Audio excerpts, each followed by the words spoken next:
Some people actually requested for more things to be covered, like how ETF affect BTC and how to short Bitcoin using futures, etc. However, in the interest of time and being relevant to my original feed, right, I will not digress into those topics today.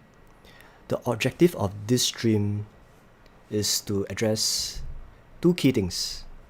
So the first thing is where and when. Okay? Where and when is the next good entry and exit point for Bitcoin? This is number one, for both long-term and short-term perspective. And the second part, we'll be talking about how will it affect other cryptocurrency or Nasdaq or tech stock. So these are basically the two objectives we are going to talk about today. Being a day trader myself, right, I believe no one else can explain in this better than in the context of the trading and maximizing profits. This will change how you perceive trading in future. Okay, so in answering the above two key points, I think it's very important that I give a short summary of my previous stream where I talk about Bitcoin. I'm not going to repeat the whole content where I go in depth and analysis about Bitcoin 2 weeks ago. I will just touch on the main key areas. Okay? Because this is going to be important in my explanation of these two key points later. Hi Albert. Hi Jason. Welcome to the stream. So just to give a quick summary of what my previous stream is all about. Probably this will take only few key parts. So basically when I go through back then, I thought about what is Bitcoin. So in short, right, Bitcoin is the truest form of money we should have had since the beginning of time. And just to make it easier to understand, right, just picture it more like a goal. It's finite. You can't really find it anywhere. This is point number one. Point number two is, out of all the precious metal out there, it's the most stable metal. And number three, it takes a lot of energy and resources to mine gold. So bring it to Bitcoin. Bitcoin operates in the same way. It is like a digital gold. The fact that it's a scarce digital asset, decentralized and safe from hackers, right, and so difficult to mine, make it so unique. So by and large, this is the summary of what Bitcoin is. But if you want to have more detail of how I go in depth about talking about the ancient Egypt and how they translate to Bitcoin and gold, go back to the video. But I shall not delve into so much details over here. Hi Nicholas, welcome. So, bringing it to Bitcoin, I thought about the scarcity of Bitcoin, where Bitcoin is capped at 21 million. And the concept of halving, which affect the supply and demand equilibrium. So this is better explained using the logarithmic regression chart. Let me just explain in chart so that will be easier. So in short, every halving, typically around 4 years, the supply in the circulation will be cut into half. So that's the reason why supply demand to stay at equilibrium, the price tend to shift up higher, because if the demand is more or less the same but supply will go down. That's how economics work. Price have to go up to ensure equilibrium for supply and demand. So if you notice, for the past, since the start genesis of Bitcoin, is always the case. After the halving, price will rally up. The halving in 27 June, then your price rally up, is always the case. So this is just to give you an understanding of how the cycle works. So we are right at this peak area, and if you were to look at the regression peak, we have yet to reach near the top end of the regression peak. So talking about this logarithmic regression peak, right, due to the natural workings of society, things tend to repeat itself in certain patterns. Nature tend to repeat in a certain tendency. So that's the reason why I justified that in the long run, based on the accumulation points we have for the accumulation bands over here, when price is the best time to buy Bitcoin, as well as the three main points when it hit the peak of the regression band, which is the best time to liquidate your Bitcoin. We should use that the basis of how we should buy Bitcoin or should we sell Bitcoin. So this is the basis of the long-term outlook of this cycle. Where are we now? We are actually quite far, still have certain room to go to at least near the 100,000 level. So this is, long story short, what I'm talking about. So let's go to the main part of the stream. So the thing about today's topic, right? When and where is the next good entry exit point for BTC? Let me just talk about whether it's long term or short term.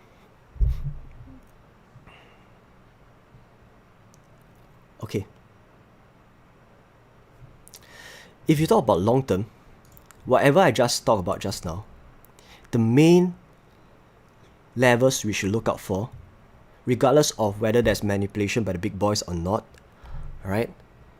We should always use this logarithmic regression chart as a basis of deciding where or when to sell your Bitcoin or buy your Bitcoin. So in this context, in the long term, we are still some areas, there's some more room for us to reach at least to the peak of this regression curve before we anticipate a deeper retracement. How deep the retracement is really depending on the maturity of how we perceive Bitcoin right now. But if history were to repeat itself and nature tend to repeat in certain patterns, right, I won't be surprised it will follow something like this and regress back to the lower band or regression accumulative band before you head up higher. So that's about long term. But we have to know of something. Long term, how we should trade Bitcoin has already been covered in my previous stream. So today the whole objective is talking about this that's more important, the short term. You know, in short term, there's so many things to talk about. Okay, let's talk about in short term, right, two main things key areas to talk about: the technicals as well as how are we going to ride along with the big boys. Technicals obviously is I shall not go into too much in depth about technicals. Technicals basically you can use moving average, look at candlestick, and look at maybe oversold, undersold, all this kind of thing you should know. I don't go about this kind of general topics that can be easily found on the internet. I would rather go into details, which is manipulation of the big boys. How does it work? You know, we notice a very interesting phenomenon. Whenever, okay, let's rephrase this. Bitcoin price tends to dip most of the time prior to futures expiration date. Okay? It is so coincidental to the extent that a couple of years ago, arcane research determined that it's almost statistically impossible that the price of Bitcoin would randomly drop towards the end of future settlements. So there is a link between the price of the Bitcoin and the futures contract settlements date. And the interesting thing is, the more bullish the price of Bitcoin is leading to the settlements date, the harder the fall. I think we should not blatantly believe what arcane research says. Let's do our own verification later, okay? So what does this mean? This means that Bitcoin price is subjected to a certain degree of manipulation by the big boys, especially prior to a futures expiration. In fact, recently, Bank of America said that it only take 93 million. 93 million to push the price of Bitcoin down by 1%. So let's talk about some crazy scenario. What if Elon Musk decided to go dirty and do some kind of manipulation? You know, Elon Musk hold 1.5 billion of Bitcoin, right? So technically, if Elon Musk were to do this kind of manipulation, he is capable to manipulate the price down as much as 16% if you really want to do so. But this is nothing comparable to crazy manipulation but by the founder of Bitcoin, Satoshi. You know, Satoshi, a lot of people out there has already keep saying that Satoshi has already passed away, Satoshi is dead. But if let's say Satoshi is still alive and he decided to be a villain, I know it sounds a bit crazy. If Satoshi wake up one day and he decided to be some kind of like crazy ass bad guy, bad villain, he owns approximately 600,000 Bitcoin. A lot of people say it's 1 million Bitcoin, but based on the research, they come down to a number that, logically speaking, Satoshi should only own approximately 600,000 Bitcoin if he is still alive. So using the price of Bitcoin right now, which is around 58,000, okay, 58,000, meaning to say he has the capability to crash the Bitcoin very easily. But this is talking about the very unknown variable out there, saying Satoshi is crazy. Satoshi, the founder of the Bitcoin, decided to crash the market suddenly. Are there those kind of thing? Which is a very unlikely scenario. So don't talk about this. I'm just telling you that based on what we know, manipulation is out there. Okay, but the thing is, we have to bear in mind that how do we know that they are actually doing it? And how do they do it? So basically, right, how the big boys do it is they actually long on the actual Bitcoin on the spot market, okay? Then they hedge their Bitcoin holdings by selling futures contract that short the market. So there's even a darker and sinister move called banging the close. This means that they will short big position prior to the futures expiration date. So companies like Goldman Sachs and HSBC have already faced legal action for this before. So we know for a fact that they are actually doing it in the past. So I won't be surprised that they are still doing it right now. So what should we do?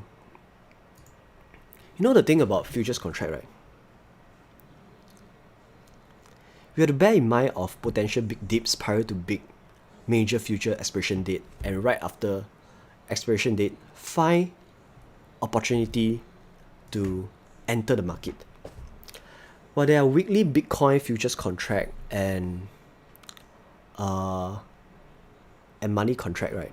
The majority one are still the monthly contract.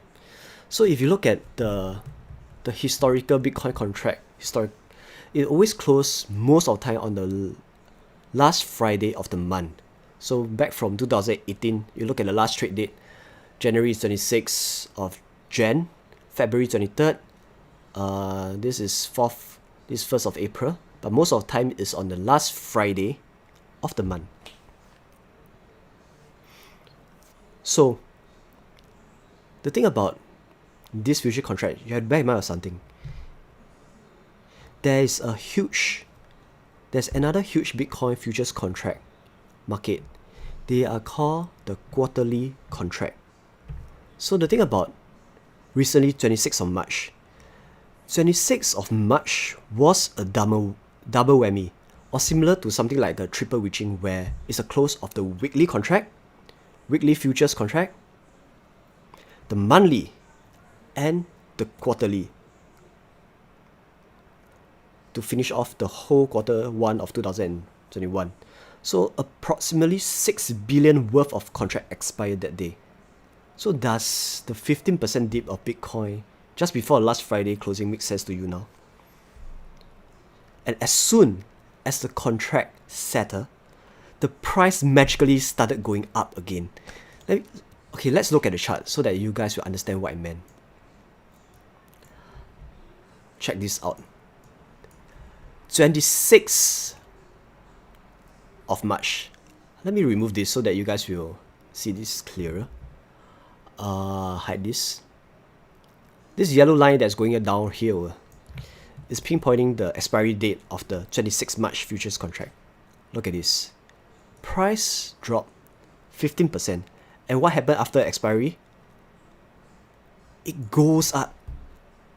Magic. And the thing is, it's not only one time. Let's verify if Arcane Research is telling the truth. Let's go back to track all the Bitcoin price versus the past futures expiration date, which is last Friday of the month. You will know what I meant. Look at the chart. Okay? So, if we were to plug in all the dates over here, okay, the last trade dates over here, under this column over here, which is the expiration date for all the monthly contract. Okay? And we draw all the yellow lines that we can see over here. You'll notice something very interesting. It is I'm not going to say 100% of the times like this.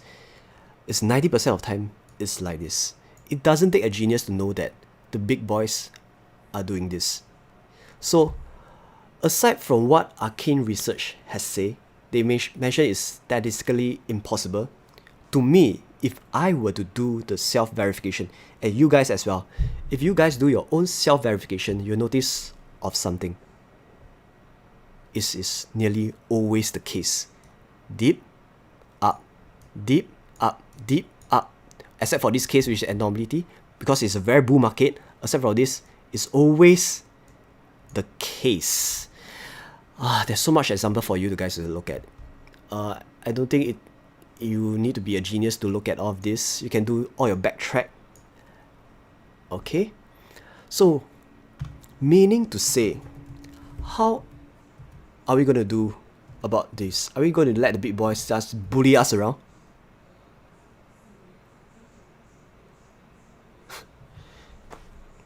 Should we be scared of all this manipulation? You know, the thing is, it is a little different right now. Now, we have scouted our opponent. We know how to defeat them. The next date we should be looking at is the end of this month futures contract, which is the 30th of April. According to the chart by ExoBlock, the amount of futures contract expiring look gigantic. But in reality, right, it is only about a third of what we just saw during the March 25th, whereby you look at the 5th. How deep is that? Wow, that's nearly 18%. 18% retracement. Okay, 18% guys. So according to this chart by ExoBlock, although it looks gigantic, but in reality, it's only a third of what we just saw during that last quarter, which is the March 25th, 26th one. So the thing about this futures contract, right, is that each month they will roll into the next month. So the next big date we should be really paying attention to is actually 25th of June, which is the double whammy again. Double whammy, i.e. to say, June monthly closing and quarter 2 monthly closing, all falling on the same date.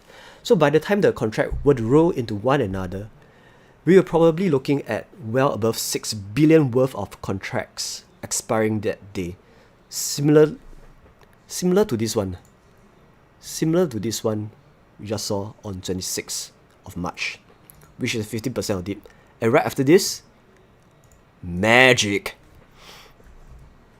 Okay, So for the next part, okay, let's don't talk too much about the monthly contract, because monthly contract won't be as critical for us to pay attention to, because most of the time, if they were to roll over the next month, we should pay more attention to the bigger picture of the quarterly closing. So quarterly closing will be somewhere around this period over here, where I mark out in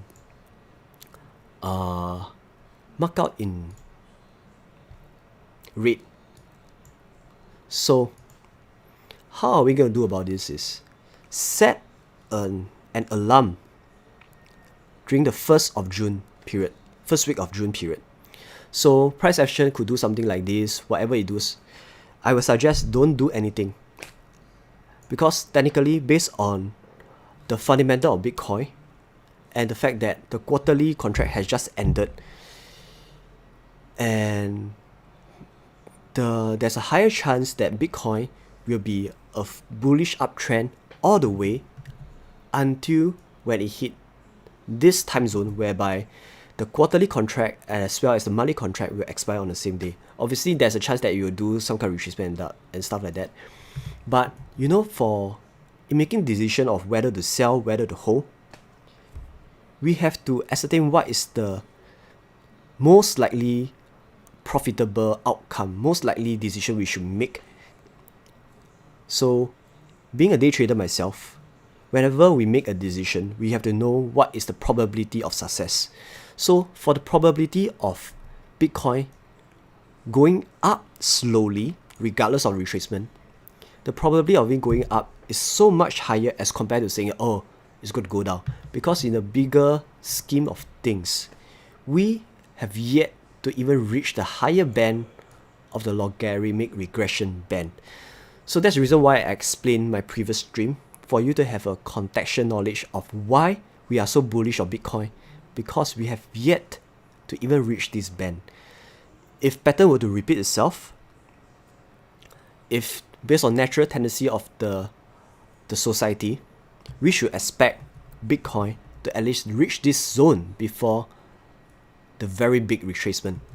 Of course, some will argue that, what if it retraces down right now? The thing about Bitcoin is, in making decision, we have to know for sure what is the probability. So to me, the probability for Bitcoin to at least go up to this area, at least to the mid of this section, is easily above 70 to 80% based on repeatable patterns, based on Fibonacci, based on the trend, based on the fundamentals that more big boys are going in, also based on the fact that in terms of hedge fund, if more hedge funds were to go in after the approval process, right, there will be a new floor for cryptocurrency, and it won't drop like some kind of immature asset, because now we are looking at Bitcoin at a maturity level that's never been felt before. Many people know about Bitcoin. 4 years ago, if you talk about Bitcoin and blockchain, people might just frown at you and say, what are you talking about? But now, due to the maturity level, the floor of the Bitcoin has gone up higher, and with the inclusion of the big institutional investor, that will be very different. So, the thing about this, let's talk about this first. So technically, short run, all it takes is a tweet for Elon Musk. I won't deny that. That's possible. Regulation, yes, it will affect to a certain extent, but it won't, because ultimately, if you take in a bigger picture of things, Bitcoin acts like a truest form of money we should have had since the beginning of time. It's more like a digital asset, digital gold. And if you put this into perspective, we have yet to even reach 20% of the market cap of gold. So the thing is based on adoption, it's very easily, regardless of what the regulation is, Bitcoin will still follow the patterns of how we see things accordingly. So for this coming April expiry, May expiry, I won't be looking to short it because it's just a month expiry. But when it's a double whammy, when it falls around the June period, 1st of June period, I will look at where Bitcoin is and potentially re-enter Bitcoin again depending on how far we are from this zone. So scenario number 1 is, let's say price action were to do something like this. Okay? If price action were to do something like this, and this is on 7th of June period, this period, I will start to liquidate some of my Bitcoin because this area is near the expiry of the quarter 2 contract as well as the monthly June contract. Double whammy, whereby big boys will potentially manipulate the market again to short the futures, short the spot market, so that they will get favorable expiration price for their futures contract.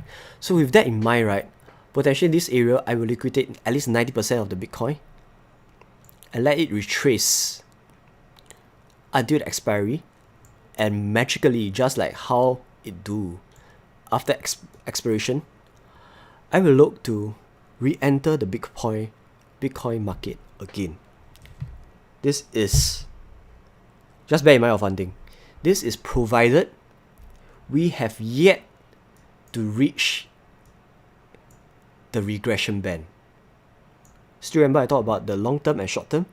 Because in terms of long term, if we have not even touched the regression band at all, there's always a chance for Bitcoin to go further up to the regression band before the ultimate big cycle crash.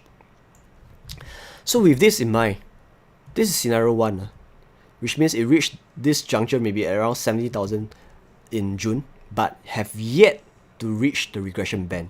Then we will look to liquidate our asset and re-enter again. But another scenario is, if by June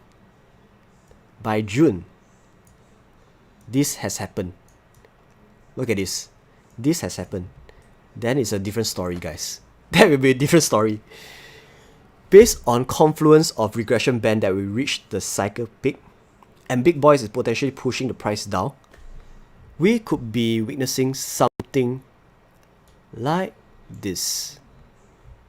The ultimate crash of Bitcoin, which is this one, back in December 2017. That, for that case, right, we should not look to re-enter Bitcoin anymore. Because just take a look at this. It crashed 84%. So for this kind of case, when if it has already achieved the long-term target of the regression band, we should not re-enter. But if it has yet to reach at least the halfway point of the regression band, we should look to re-enter and look for the potential continuation of the bull trend. So the thing is, if I reach the top of the regression band, I will not re-enter Bitcoin anymore. Rather, I will wait for it to do a very deep retracement, potentially back to the green zone over here. Back then, it retraced 85%. So somewhere when it retraces more than 50%, I will look to slowly re-enter it again and again. Okay. The thing about shorting Bitcoin, right? Most platform doesn't really offer shorting Bitcoin. If you want to short Bitcoin, one of the ways to do it is the futures contract. You know, futures contract, there are many futures markets out there. Lists of futures exchange. Depending on where you are in the whole world, like let's say you're in Africa, you can use the NSE to short Bitcoin. But more noticeable one, the biggest one is a CME group. Okay, so typically most people, the big boys, will use the CME platform to short Bitcoin. They open futures position. So now you have scouted the big boys. You won't be afraid of how it manipulates the market because you'll be riding along the wave with Bitcoin. The leverage on how price action were to move. So depending on where you are in the world, you see which is accessible to you to short Bitcoin. But for me, being such a Bitcoin maximalist, I won't, although I know it is very probable that this could happen, most probably I won't be participating in shorting in Bitcoin. I wait for Bitcoin to retrace to a cumulative zone before I start accumulating Bitcoin again. So the areas for us to accumulate would be the green accumulation zone in the event we reach the cycle peak again. It's always the case. You know, I've gone through a lot about this, so more or less you guys will know how are we going to do this, right?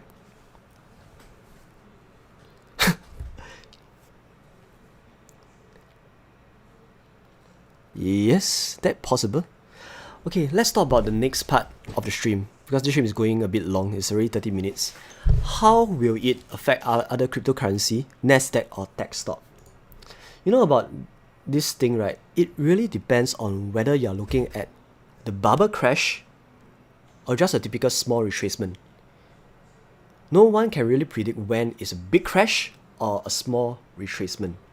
Because in a typical crash, everything goes down. Everything goes down. In a typical crash, everything goes down. Remember back in March when it's a crash? Bitcoin, Nasdaq, SPX, ada whatever 东东都掉. To put it in perspective, right, let me just explain in this manner so that you guys will understand what I meant. Let's do this. Okay? Let's do this.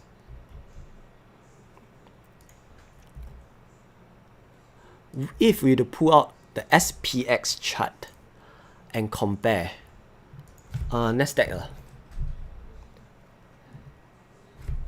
what the fuck? Okay, you notice something? This will always be correlated when market were to crash. I think it's a bit tough to look at this, but by and large, right, market crash is always correlated to together, especially for the big crash over here. So back then, the last crash was this period over here. The COVID crash, that's drop of how much? More than 63% in a short 1 month period. Same for the Nasdaq, Ethereum, everything is the same. US oil.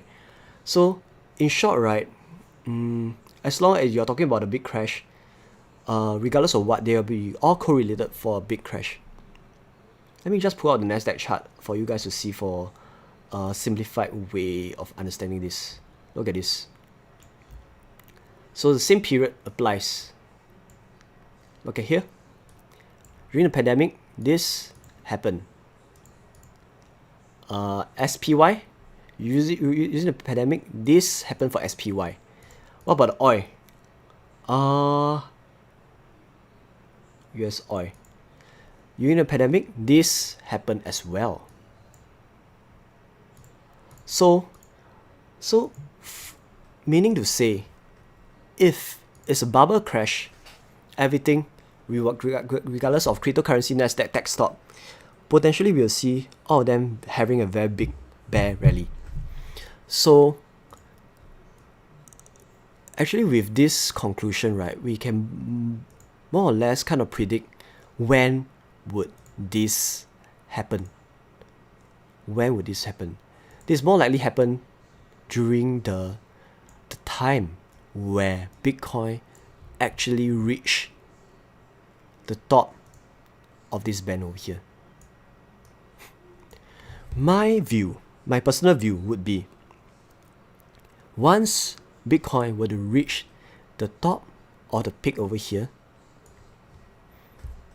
Nasdaq, Ethereum, Cardano, Polkadots, Tesla, whatever it is, when it reaches this peak, just bear in mind that the chance of a crash is quite high.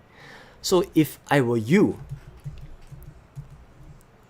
I would personally try to liquidate most of my holdings for those stocks, because if history were to repeat itself, I won't be surprised that this could happen.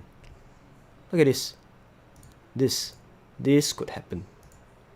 Okay? This coincide with this. The inflation is so close that I won't be too eager to hold on to Bitcoin. Although there's a chance that people will argue that price of Bitcoin will go higher above the band and stuff like that.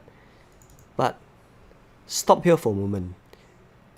Whenever you make a decision on whether to hold or sell, you have to ascertain what's the highest probable outcome based on natural tendency of patterns, logarithmic regression band, Fibonacci, and the fundamentals of how it works. The likelihood of a retracement is easily as high as 70%. The chance of it going higher will be lower than 30%. So obviously it doesn't take a genius for you to know what is the best course of action. Okay? So yes. So let's say it's a big crash, everything will go crash regardless of what. But let's say it's a minor retracement. I will look at the inflation for Bitcoin versus the other cryptocurrency will be somewhat correlated. Because if you let's look at the Ethereum BTC chart, for instance.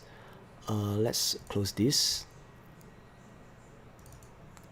Okay, you'll notice that more or less Ethereum BTC is somewhat, the inflation is somewhat correlated for the past few years. Although there's ups and downs, right? By and large, it won't differ by too much to the extent that it will just go haywire to one direction or another. It will just in this range bound for the next few months or even years and decades to come. Because the fundamental of the pricing of cryptocurrency is very much backed by the faith and adoption of the blockchain. So if more and more people were to be more receptive of Bitcoin blockchain, indirectly it will boost the whole crypto industry. So Bitcoin is more like the fundamental tree block that's holding on to the faith in the crypto network. So that's how I look at this. So you can use Bitcoin as a reference point on when and how to liquidate your other cryptocurrency in future. So this is something that you should bear in mind of. Okay, another thing is about let's say it's a minor retracement. SPX, how are we going to Nasdaq, how are we going to trade? For that, right, I have to bring your attention to this chart over here. You know something? If you look at this chart, we will notice that over the past 86 years, since 1935, there's a total of 9 recessions. I'm not sure whether I can do this. Is there like a way to... Okay, never mind. So let's count it together. We have 1, 2, 3, 4, 5, 6, 7, plus 2018 trade war, that will be number 8, and 2020 March pandemic, that will be 9. So that's 7 plus 2, 9. Meaning to say, every 9.5 years, you will experience a recession. Okay? Therefore, bear in mind that we just experienced a recession in March 2020. Statistically, we are right in the midst of a bull run, at the beginning of the bull run. So I won't be expecting SPX or Nasdaq to crash so soon. Not so soon yet. Because if you look at the past history, this bull run is 9.3 years, this is 5.1 year, this is 12.8, 12.9, 2.5, 6.4. So logically speaking, March 2020 was the bear market. So we are somewhere in the 1 year mark of the bull market. If based on historical track record, I won't be surprised that this bull market will last another 1 year or 2 years. So the thing about SPX and Nasdaq, what's the thoughts of this, right? What I'm going to tell you is, aside from Bitcoin, let's say aside from the mega crash where we don't know when it will happen, let's say it's a typical retracement for, let's say, Tesla. Let's look at Tesla stocks.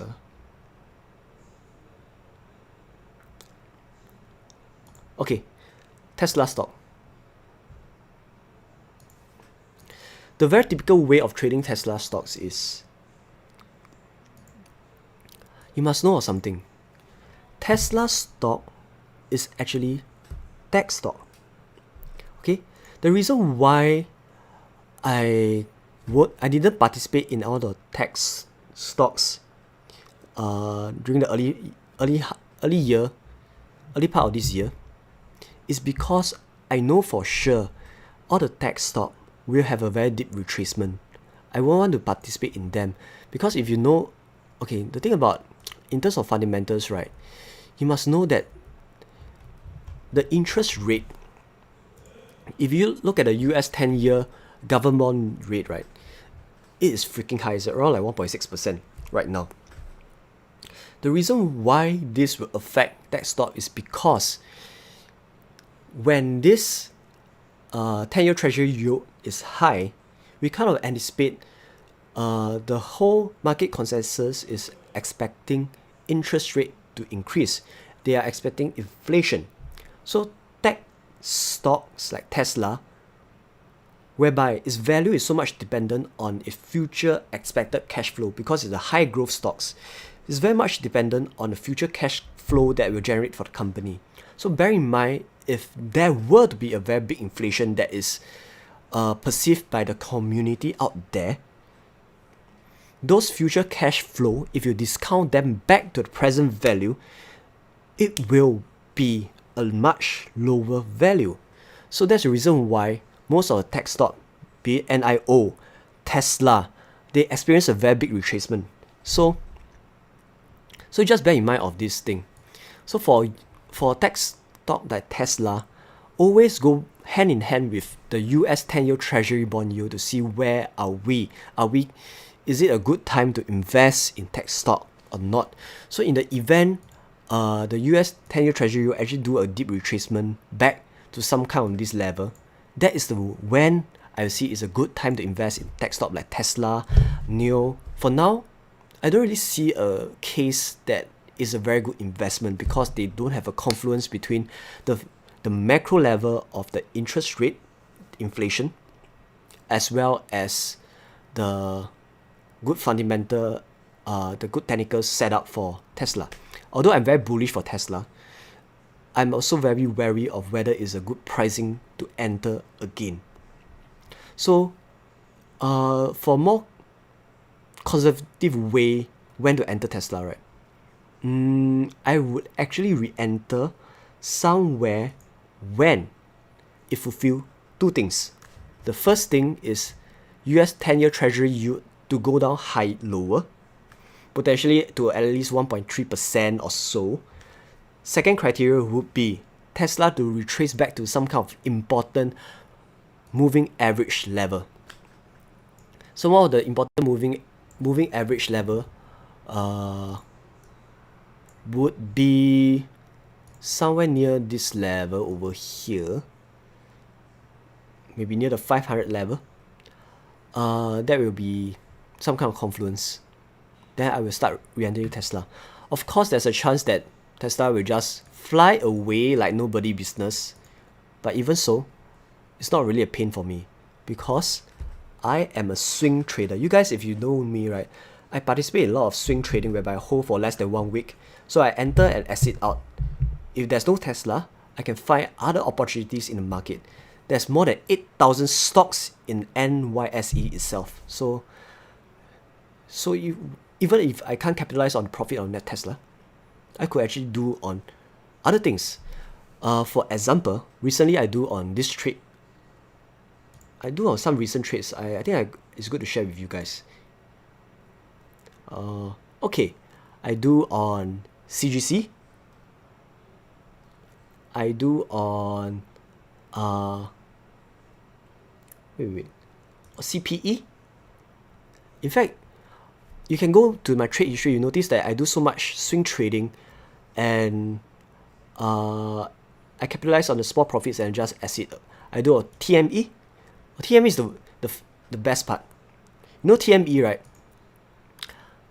I took profit right at the tip, 70% profit, and right after this it crashes. So I actually enter somewhere around here, and it actually spike up accordingly. I take profit, like more 70% profit, and I set the rest to break even. So for this case, that's how you do swing trading. You don't hold onto them for a long period of time. You just enter until you reach a reasonable take profit, just fuck off and find another one. That's how I earn money most of the time. So don't be too attached with a FOMO saying, what if I miss out the run? No. If it doesn't fulfill the criteria, don't enter it. Find other opportunities in your swing trading. I think I addressed most of the points over here. Dogecoin. Okay, the thing about Dogecoin is very much based on the market consensus of the adoption level of the whole crypto community. But the intrinsic value of Dogecoin is really nothing much. You know, when you talk about cryptocurrency, right, there's few things you have to bear in mind of. Okay, if you talk about cryptocurrency, the main one will be Bitcoin.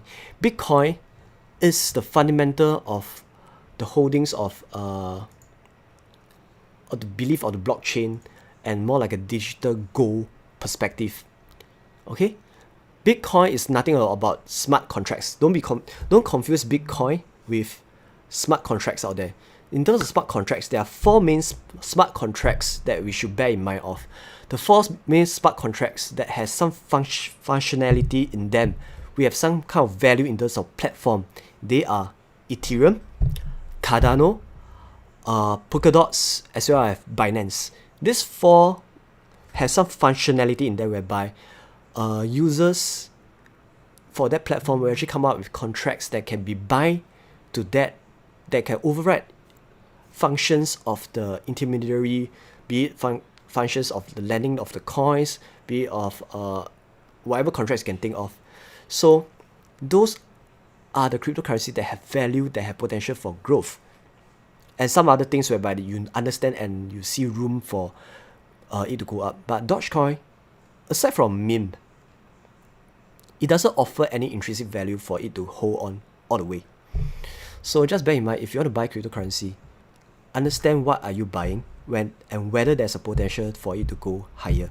For now, my own understanding is only this 5 that have value to go up higher: Bitcoin, Ethereum, Cardano, Polkadots, Binance. Out of the 4 smart contract, if you are definitely one of them will succeed and go at least 10x, 20x. But the thing is, we don't know which one. So if you really want, just buy all of them. Okay? Definitely one of them will go 10x easily. The thing is, no one know which is the one. Some people say it's Ethereum, but just bear in mind that Ethereum gas fee is so high. But on the other hand, Ethereum, there's so much adoption in Ethereum. So best is just buy all of them. That's my advice for you. Bitcoin is another one. Yeah, I think I go through a lot of things. I've gone through a lot of things and I covered most parts already. Hopefully this stream actually address the point whereby where and when is the next good entry exit point for Bitcoin. You guys will understand. If you look at the chart, you know for sure. Based on long term, you look at regression band. Based on short term, you look at the quarter closing and just hop on the right, coupled with the technicals and the futures contract expiration date, which is the end of June period. Okay, use this way to know when to enter exit. You can do your own analysis. Okay, how will it affect other cryptocurrency and Nasdaq and tech stock? I have already explained as well. Depending on big whether it's a big crash. If a big crash, everything will crash together, so no one can predict when it will happen. But let's say it's a typical big retracement. Most of the time, Bitcoin will by and large correlate with most of the cryptocurrency out there because of the very fact that they hold the same understanding of the faith and trust of the blockchain. More people adopt Bitcoin, typically will affect the price of Ethereum, Cardano, and the rest of them as well. Nasdaq, that's tech stock. I already talked about Tesla. You need to fulfill 2 criteria: the US 10-year Treasury yield to be lower so that there's more room for upside, as well as the retracement to potential a moving average for it to be a good purchase. I won't be too FOMO because based on how I trade, there's always opportunity for me to enter and exit the market. Regardless whether there's Tesla gain or not, I will gain as much as it. I guess I have addressed most of it.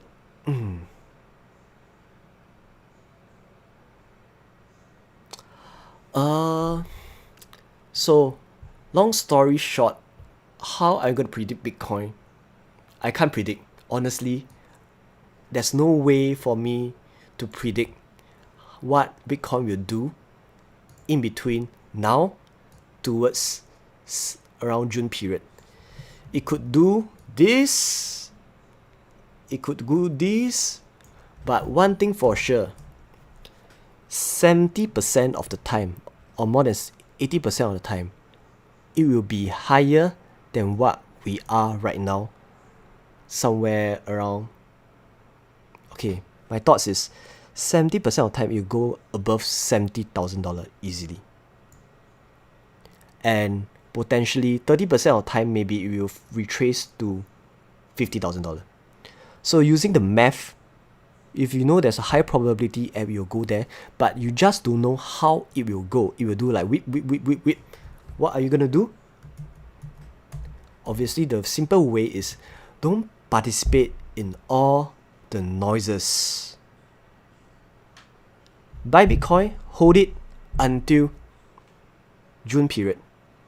Whatever it is, that is the highest probable way of you to earn the most money.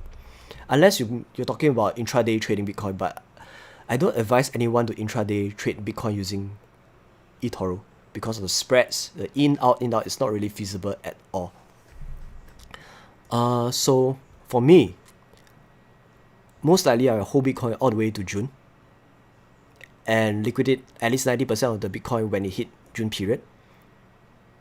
And depending on where are we, let's say it's the top of the BTC regression band, I might liquidate 100% and don't re-enter anymore. So that's about it for Bitcoin. Yes, I'm not doing very much on swing trading or eToro. I do a bit because eToro has certain. I'm a day trader by myself and I swing trade for my company, but I also do a bit for Bitcoin, eToro. So depending on, because eToro doesn't offer many instruments out there, to be honest, but still enough for me to capitalize on quite a number of gains out there. So if I didn't address any of your question, please leave a comment in this stream. Hopefully you guys benefited from this stream and it has added some value in your understanding of how to trade cryptocurrency, tech stock, Nasdaq, a bigger idea of grand scheme of things, how to actually trade in a way to be more profitable. I won't be participating on all the noises out here, to be honest. So with that, I shall end my stream. And I'm quite fortunate that today, one of my track record has someone actually come up with a website. I think it's quite slick. It's quite sick. This guy, by the way. So credits to you for coming with such a good a trill. Yeah, a trill is the guy. He come up with this 排行榜, a ranking system, where he talk about those kind of eToro top traders, and no wonder there's a spike in my copiers and followers in just today. So thank you, I'm grateful for this. Not only this, you come up with this eToro Top Trader review, and you even go in depth to come up with your website. Wow, that's pretty phenomenal. Look at this. Did you just come up with all this narration by yourself? It's true to the extent. Yes, this is true. Wow, you really know what I'm talking about. Yes, I think the swing trade is the main part. Swing trade is regardless of what, you can just profit from the market, be it short or long.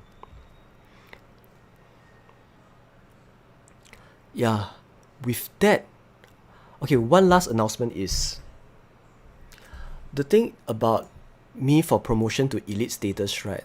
You must know that for me to get promoted to the next phase, I need to make deposit to my account. It's not something that I want to do, but it's because I need to do in order to fulfill my elite popular status from the starting of July. So meaning to say, those copiers that copy me could face complication of needing to top up accordingly to match my equity to get in sync. So that's the reason why I, instead of doing a lump sum on 1st April, I actually split it up to 1st April, May, and June. There will be 3 tranches that will add accordingly. So just bear in mind that that will happen. But if there's 2 ways to do it. So it's either you do nothing at all, because adding funds is not mandatory. I don't want to add too much load, especially when you need to increase your debt. I don't think it's feasible, especially for new copiers out there. I totally understand. So just don't do anything, and only do copy only uncopy and copy after 1st of June. That way you synchronize everything again. Okay? But if let's say you can match accordingly, that would be best, because that will ensure all my swing trades to be executed, synchronized accordingly. Okay? So that's all for my short stream. I hope I addressed most of the questions out here.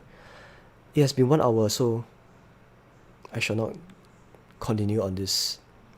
So with that, I will end my stream. Hopefully you guys understand and benefited from this, and remember to slap the like button. I really appreciate this if you benefited from this. Thank you very much. Take care and stay safe.